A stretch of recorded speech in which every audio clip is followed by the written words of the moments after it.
నాకు డౌట్ అబ్బా, పెట్టుబడులు అంటారు. గనిగానం వస్తే ఏ కంపెనీ ఎడగట్టిండ్రు, ఏం తయారైతుంది, ఎన్ని కొలువులు వచ్చింది ఎప్పటికప్పుడు చెప్పాలి కదా. పోనీ పునాది తీసిన నాడు కాకున్నా ఓపెనింగ్ నాడన్న ముఖ్యమంత్రో మంత్రో పోయిన ఫోటో బయటికి రావాలి కదా.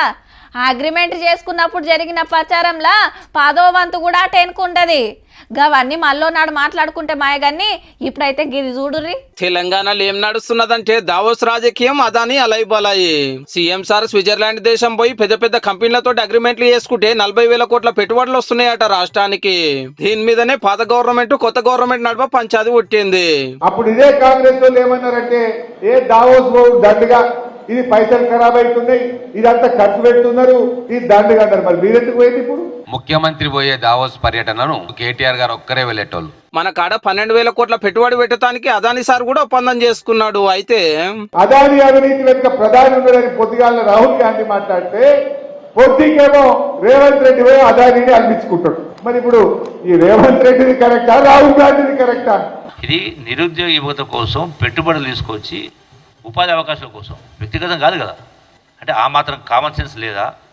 అంటే రాజకీయం కోసం ఏది పడితే అది మాట్లాడతారా? కాంగ్రెస్ కాదే కారు కూడా ఇదే బాపత్ అని అటుకెళ్ళి బీజేపీ దిగింది నడిమిట్లకు. గతంలో కూడా కేసీఆర్ కూడా ఇదే ఆదానిని ప్రత్యేకంగా కలిశాడు, కేటీఆర్ కూడా ఆదానిని కలిశాడు. మంత్రి గుండంగా రామన్న కూడా 5-6 మాటలు పోయండి ఇదే దావోస్ మీటింగ్ కు. ఎప్పుడు పోయినా 30,000 కోట్లు 40,000 కోట్లు తెచ్చినానే చెప్తుండే. ఈ రోజు వరకు ఆ యొక్క పెట్టుబడులు ఎక్కడ పోయినాయి అనేది ఎవరికి తెలియటం లేదు. పెట్టుబడులు తేవటానికా లేదా పెట్టుబడులు పెట్టడానికా? అంతటా చర్చ ఇదే అవుతుండే వరకు మున్పు ఎంత తెచ్చిరానే లెక్కలు బయట పెట్టింది కాంగ్రెస్ సర్కారు.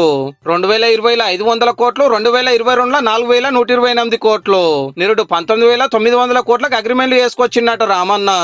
3 ఏళ్ళై కూడితే 24,528 కోట్లు. కానీ ఒక్క తాపకే 40,232 కోట్లు తెస్తున్నట్టు రేవంత్ రెడ్డి సారు. ఈ ముచ్చటిట్లుంటే దావోస్ లో మన దేశం గురించి టీవీ ఛానల్లో ఇంగ్లీష్ అక్క మాట్లాడలేదని సీఎం సార్ మీద గులాబీ పార్టీ వాళ్ళు ఏమేమో రాస్తున్నారు సోషల్ మీడియాలో. నీలాగా ఆక్స్ఫర్డ్లను అమెరికాలను అక్కడనో ఇక్కడనో చదువుకోలే. విజయమాల్యా మాట్లాడతాడు బ్రహ్మాండంగా ఇంగ్లీష్, చార్లెస్ శోభరాజ్ మాట్లాడతాడు బ్రహ్మాండంగా ఇంగ్లీష్. అంట దేశాన్ని బ్యాంకులను దోచుకునేటోళ్ళు బ్రహ్మాండంగా ఇంగ్లీష్ మాట్లాడతారు. ఈడికెళ్ళి లండన్ వచ్చి థేమ్స్ నదిని ఎట్లా డెవలప్ చేసింది అక్కడ ఆఫీసర్లతోటి మాట్లాడిండు సీఎం సారు. మన మూసీ నదిని కూడా మురికి లేకుండా చేసి టూరిస్ట్ ప్లేస్ లెక్క మారుస్తానికి సలహాలు తీసుకునే పని అన్నట్టు.